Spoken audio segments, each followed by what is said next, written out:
বর্তমানে সৌদি আরবে একটি আতঙ্কের নাম হচ্ছে ট্রাভেল ব্যান। যে আপনি ঠিকই শুনেছেন, ট্রাভেল ব্যান বা মামলা। এর ফলে আপনাকে কিন্তু 10 বছর 5 বছরের জন্য ব্যান করে দেয়। এই 10 বছর 5 বছরের মধ্যে যতদিন পর্যন্ত আপনার সমস্যাটি সমাধান না হবে ততদিন পর্যন্ত আপনি দেশের নাম গন্ধ নিতে পারবেন না। একটানা 10 বছরের জন্য আপনি ব্যান হয়ে থাকবেন। আজকের এই ভিডিওতে আমি আপনাদেরকে সেই তথ্যটাই শেয়ার করব যে কী কারণে আপনাকে আপনার মালিক বা কোম্পানি ট্রাভেল ব্যান করতে পারে, বা সরকারি আইনে আপনি কিভাবে ট্রাভেল ব্যানও পড়তে পারেন, বা এর থেকে বাঁচার উপায় কী, সকল ডিটেলস এই ভিডিওতে আমি আলোচনা করব। ভিডিওটা হয়তো বা একটু লং হবে, আপনাদের প্রতি অনুরোধ থাকবে প্লিজ দয়া করে ভিডিওটা দেখবেন। এই ভিডিওটা দেখলে ইনশাল্লাহ আমি আশা করি আপনারা যদি নিয়মগুলো মানেন সেক্ষেত্রে আপনারা এই ট্রাভেল ব্যান থেকে বাঁচতে পারবেন বা রেহাই পাবেন। এবং যারা এই সমস্যায় পড়েছেন তারা জানেন কত দৌড়াদৌড়ি কত সমস্যা আছে, একমাত্র সেই ব্যক্তিই জানেন। যারা ভিডিওটি দেখতেছেন আপনাদের মধ্যে কেউ যদি ট্রাভেল ব্যান খেয়ে থাকেন তাহলে অবশ্যই কমেন্ট করে বিস্তারিত জানাতে পারেন। অন্য প্রবাসী ভাইরা সতর্ক হবে এবং আপনার তথ্যগুলো অনেকেই কিন্তু উপকৃত হতে পারবে। প্রথমত আসেন কী কারণে আপনি ট্রাভেল ব্যান হতে পারেন। আমি যদি 4টি অপশন বলি, প্রথম অপশন হচ্ছে সিমের জন্য, দ্বিতীয় অপশন হচ্ছে ইন্টারনেট ওয়াইফাই যেটাই বললেন আপনার সিমের বা রাউটারের, তৃতীয়ত হচ্ছে আপনার মালিক আপনাকে দিতে পারে, চতুর্থ হচ্ছে আপনি কোনো কোম্পানির কাছ থেকে কোনো কিছু ক্রয় করছেন কিস্তির মাধ্যমে। বিস্তারিত বলি, প্রথমে বলি আপনি যদি সিমের মামলা খেয়ে থাকেন, আপনি যে কোম্পানির সিম কিনেছেন সেই কোম্পানির দেখছেন আপনি একটি সিম কিনছেন কোনো একটি বাইরে ফুটপাথ থেকে, কোনো বাজার থেকে, সেক্ষেত্রে আপনার কোনো ভুল নেই, কিন্তু আপনি জানেনও না, আপনার অজান্তে আপনার একটি সিম তোলার কারণে যারা দান্দাবাজ আছে তারা কিন্তু আপনার একটি সিমের সাথে আরও 2টি সিম কিন্তু তারা ক্রয় করে নিয়েছে। আর সেই সিমগুলো বিভিন্নভাবে বিভিন্ন রকমের নেট বা আবিজাবি তারা তাদের মন মতো যেটা করছে সেটার জরিমানা আপনার অ্যাকাউন্টের উপরে চলে আসছে। এই গেল এক। তাই এটা থেকে সমাধানের একটাই রাস্তা, আপনারা সরাসরি সিম অফিসগুলো থেকে সরাসরি গিয়ে সিম কিনবেন। কোনো বাগালার থেকে সিম কিনবেন না, কোনো ফুটপাতে দেখবেন টেবিল নিয়ে বৈশা বিক্রি করে, সেখান থেকে সিম না কেনার জন্য আমি বিশেষভাবে অনুরোধ করব। এখন অনেকেই বলবেন ভাই অফিস থেকে সিম কেনার পরও আমাদের এরকম হয়েছে বা ট্রাভেল ব্যান হয়েছে, মামলা হয়েছে, কেন হয়েছে? সেটা আপনার গাফুলতির কারণে। জি, আপনি যদি অফিস থেকে সিম কেনার পরও আপনার কোনো সমস্যা হয় সেটা কিন্তু আপনার গাফিলতি। কারণ অফিস থেকে আকামার উপর শুধুমাত্র আপনার একটি সিমই তারা দিয়েছে, তারা অতিরিক্ত সিম সেখান থেকে তোলো না বা অন্য কাউকে দেয় না। তো যে সিমটি আপনাকে দিয়েছে সেই সিমের যে সার্ভিসগুলো আপনি ব্যবহার করছেন সেই সার্ভিসের যদি কোনো বকেয়া থাকে সেটা যদি আপনি পরিশোধ না করেন তাহলে তারা আপনার নামে মামলা করে। এবার আসেন দ্বিতীয়ত হচ্ছে কোনো কোম্পানির রাউটার বা আপনার সিমের মাধ্যমে কোনো কোম্পানির ইন্টারনেট ব্যবহার করছেন, কিন্তু আপনি সেই ইন্টারনেট ব্যবহার করার পরও আপনি তাদের প্রথম 2 মাস 3 মাস 4 মাস বা 1 বছর 2 বছর আপনি প্রতি মাসে মাসে তাদের পেমেন্টটা করছেন, হোক সেটা ওয়াইফাই হোক কিংবা আপনার সিম থেকে আপনি ব্যবহার করছেন। কিন্তু হঠাৎ করে আপনি দেখলেন আপনি কোনো কারণে আপনি নেট চালান না, কিন্তু আপনি ওই কোম্পানির কাছে জানো না যে আমার এটা বন্ধ করে দেন, আমি এটা ইউজ করব না, কিন্তু আপনি সেই কাজটা করেন না, যার কারণে ওই আপনি চালান না কিন্তু আপনার অটোমেটিক বিলটা উঠতেছে, সেই বিলটা আপনি পরিশোধ করেন না, যার কারণে আপনাকে কিন্তু 10 বছরের জন্য ট্রাভেল ব্যানের একটি মামলা দিয়ে দেয়। আর এই মামলাগুলো খুবই মারাত্মক, এগুলোর জন্য প্রবাসীরা হয়রান হয়ে যায়। অফিসে আদালতে বিভিন্ন জায়গায় দৌড়াদৌড়ি করতে করতে তাদের জীবন এইভাবেই শেষ হয়ে যাচ্ছে।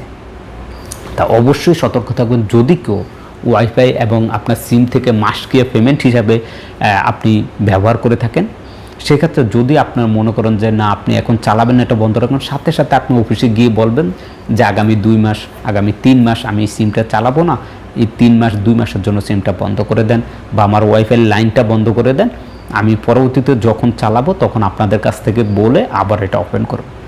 সেই ক্ষেত্রে তারা বন্ধ করে দিবে, তাহলে আর আপনার এই মামলা বা এই জরিমানা থেকে আপনি রেহাই পাবেন।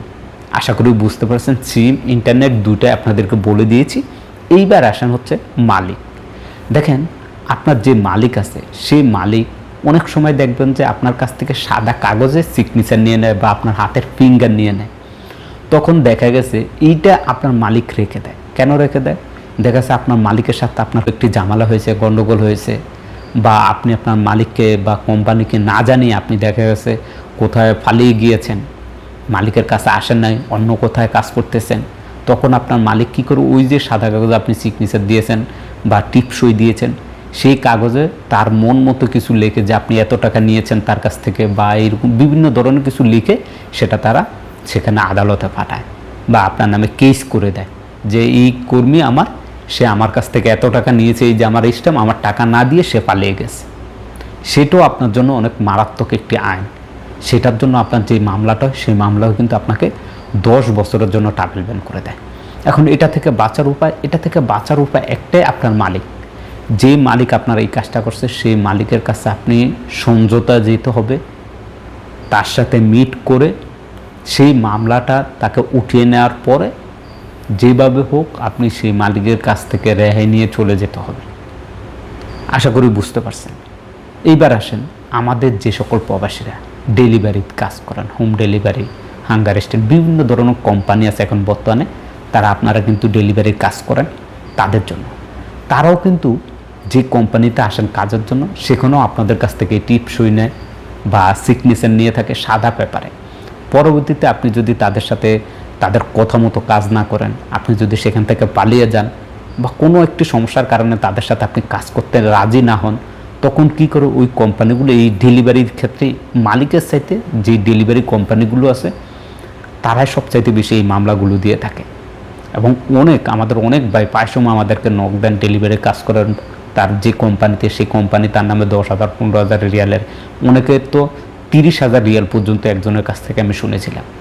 তো এরকম তারাও আপনি যদি বেগে যান বা কোনো সমস্যা হয়, তাহলে তারাও আপনার নামে একটি মামলা দিয়ে দেয়, যে মামলার জন্য আপনাকে 10 বছরের জন্য ব্যান করে দেওয়া হয়। তো এগুলো থেকে রেহাই পেতে হলে মালিক এবং এই যে কোম্পানির ব্যাপারটা ডেলিভারি, আপনাদের তাদের সাথে মিটমাট করা ছাড়া আপনার কোনো গতি নেই।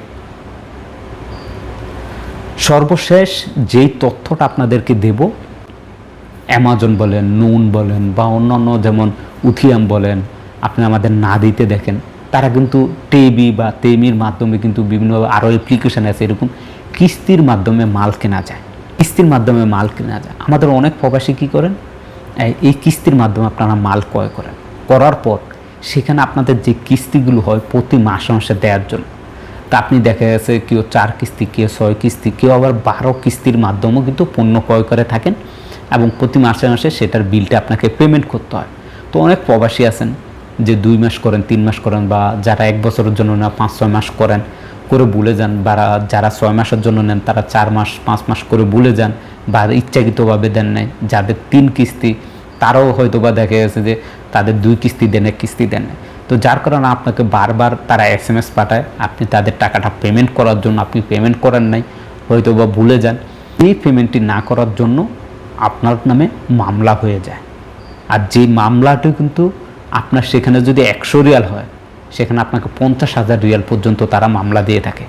এরকম অ্যাভেলেবেল আমাদের প্রবাসীরা আছে। এটা অনেকেই হয়তো বা এখন শুনে বলবেন, ভাই আপনি মিথ্যা বানোয়াট বলতেছেন।